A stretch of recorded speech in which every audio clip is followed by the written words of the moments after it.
শ্রীমান মহাপ্রভু আমার ব্রজ ছেড়ে নদিয়াতে এসে নবদ্বীপে মায়াপুরে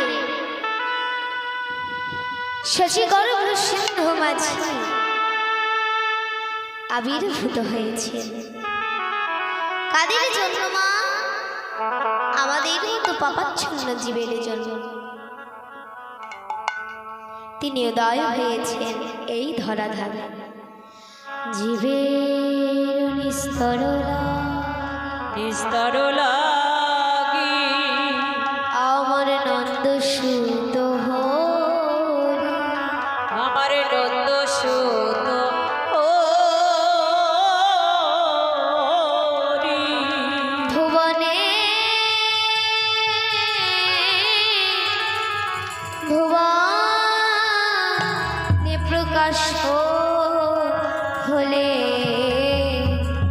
শ্রীগুরু রূপ ধরি। ওগো ভুবনে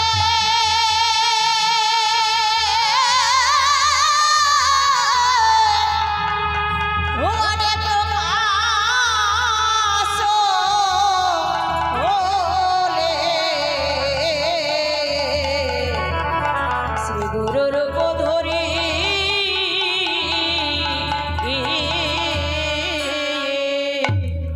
জীবেরও নিস্তার লাগি আমার নন্দ সুত হরি, ভুবনে প্রকাশ হলেন শ্রী গুরু রূপ ধরি। উদয় যে হয়েছে উদয় যে হয়েছে উদয় যে হয়েছে আর উদয় যে হয়েছে শশীগর্ভ সিন্ধু মাঝে উদয় যে হয়েছে। আর শশী গর্ভ সিন্ধু মাঝে উদয় যে হয়েছে শশীগর্ভ সিন্ধু মাঝে উদয় যে হয়েছে আর শশী গর্ভ সিন্ধু মাঝে জীবের দশমণির হেরে শশী গর্ভ চিতায় হরি গো। গর্ভ সিন্ধু মাঝে দশমণি হেরে শশী গর্ভ সিন্ধু মাঝে উদয় যে হয়েছে উদয় যে হয়েছে।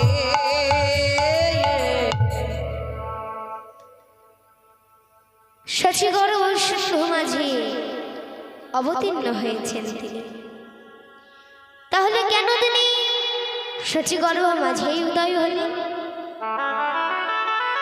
এই যে এত গর্ভধাত্রী, শাস্ত্রে বললেন শচী শচী ছুচি ছুচি গর্ভ ছাড়া ভগবান আমার অবতীর্ণ হন না। তাই তিনি শশীগর্ভ মাঝেই উদয় হয়েছে। তাই আরো কি বলছেন? আমার ব্রজেন্দ্র আমার ব্রজেন্দ্র দনজে শচী সুত হইল। আমার ব্রজেন্দ্রনাথ শশী সুত হইল সে। ব্রজেন্দ্র নন্দন যেই শশী সুখ হইল সেই বলরা হইল নিতা অনিতা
সাক্ষীকে জগায় মাধায়।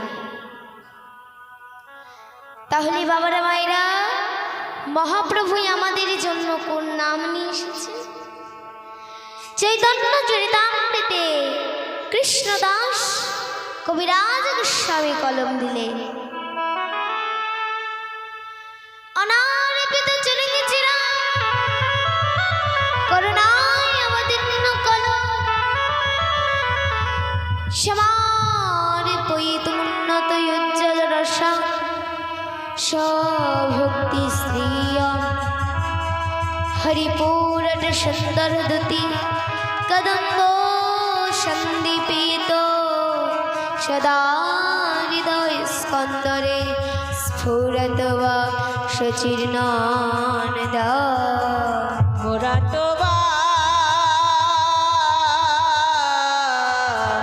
সুচির অনারপিত চরিঙ্গ চিরাত করুণায় অবতীর্ণ কলো,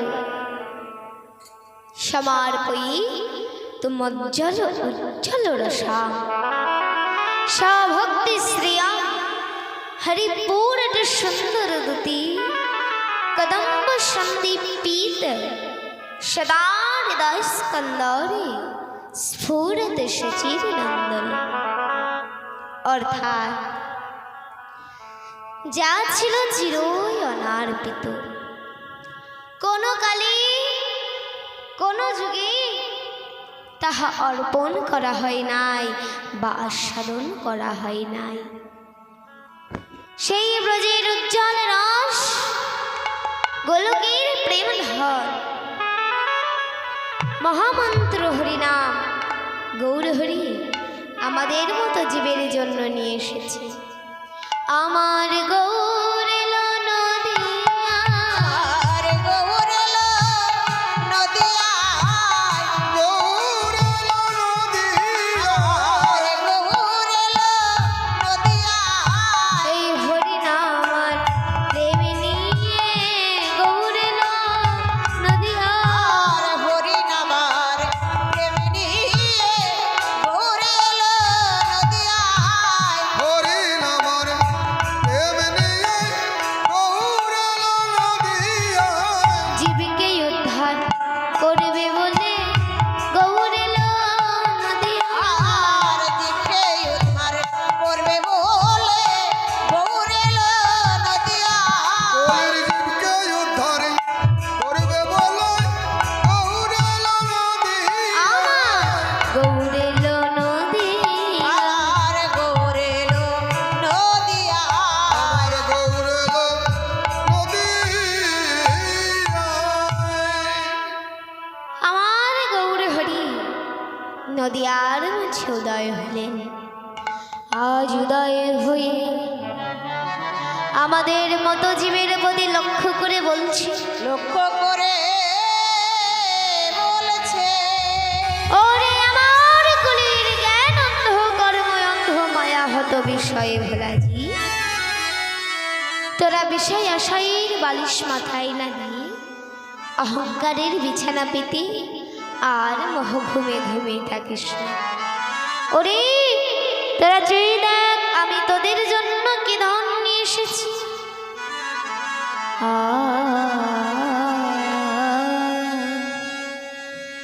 আমারও শ্রী চৈতন্যের হাতে ধরা ভারো চণ্ডীর ঘাটে,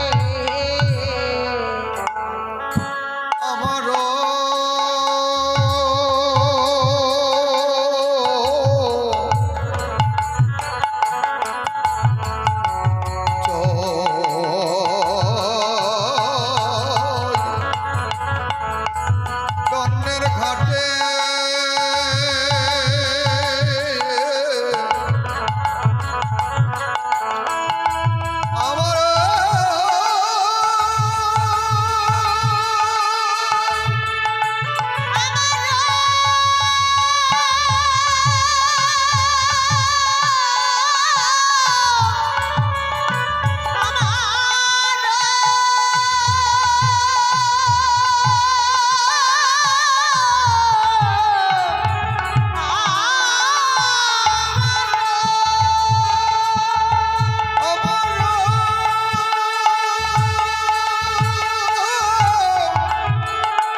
তন্নের ঘাটে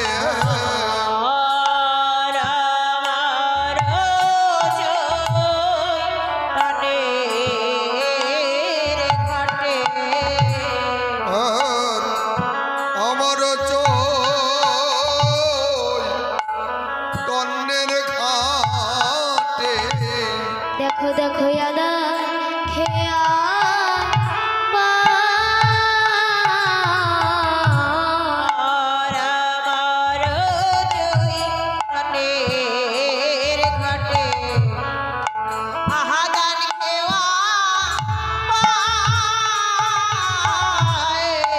আমার তন্নের ঘাটে আদান খেওয়া আর জরায় অন্ধ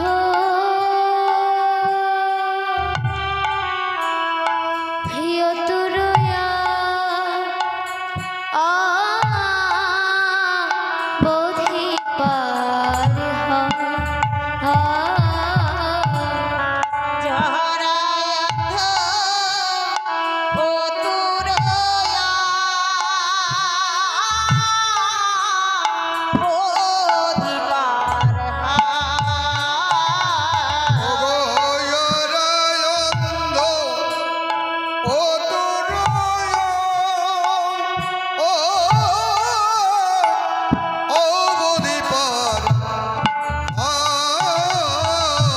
আর হয়ে যায় গো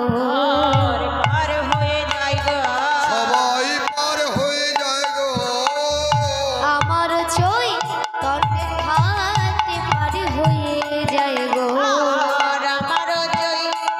ঘাটে পার হয়ে যায় গো আমার চৈতন্যের ঘাটে পার হয়ে যায় গো একবার সে দাঁড়াইলে পার হয়ে যায় গো হরি হরি হরি বলে নিতাই গৌর হরি হরি হরি হরি বলে সবাই পার হয়ে যায় গো দেখো আদান খেওয়া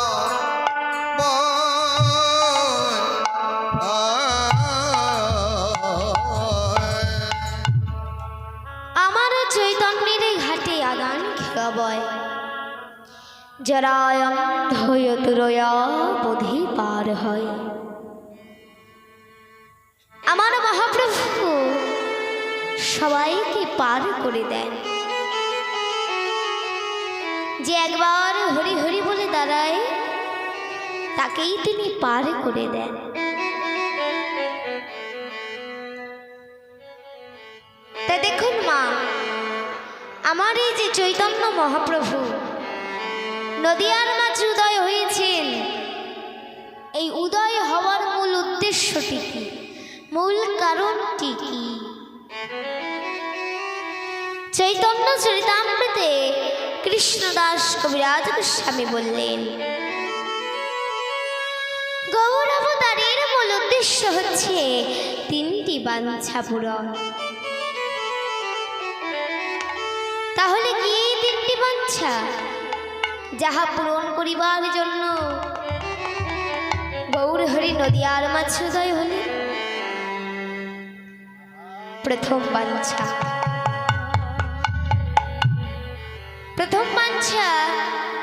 আমার প্রেমময়ী শ্রীমতী রাধিকা আমি সেই সুখের বিষয় হইয়া আশ্রয় জাতীয় সুখকে অনুভব করতে পারি না তাই আশ্রয় স্বরূপ শ্রী রাধিকার ভাবকান্তি অঙ্গে ধারণ করিতে পারিব দ্বিতীয় বাঞ্ছা আমার নিজ মাধুরী প্রেমময়ী রাধিকায় আস্বাদন করে তাহা জগদাকর্ষণ হলে আমি যে আস্বাদন করতে পারি না তাই আশ্রয় স্বরূপ শ্রীমতী রাধিকার ভাবকান্তি অঙ্গে ধারণ করিতে পারি তৃতীয় বাঞ্ছা,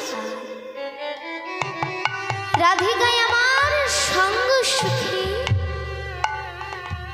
আমি যেই সুখ লাভ করি তার অপেক্ষা প্রেমময়ী রাধিকায় আমার দ্বিগুণ সুখ লাভ করে। তাই রাধিকার ভাবকান্তি অঙ্গে ধারণ করিয়া জাতীয়ভাবে আস্বাদন করিব। এই তিনটি বাঞ্ছা পূরণ করিবার জন্য আমার শ্রী শ্রী চৈতন্য অবতারিতায় গৌর হরি বল। কই ছন রাধা প্রেমা হরে রাধা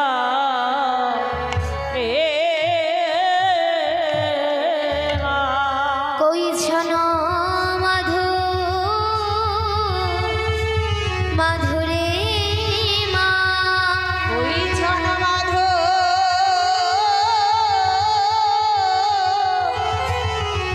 মাধুরী মা কই ছন সুখিতে বিভোর আরে সুখে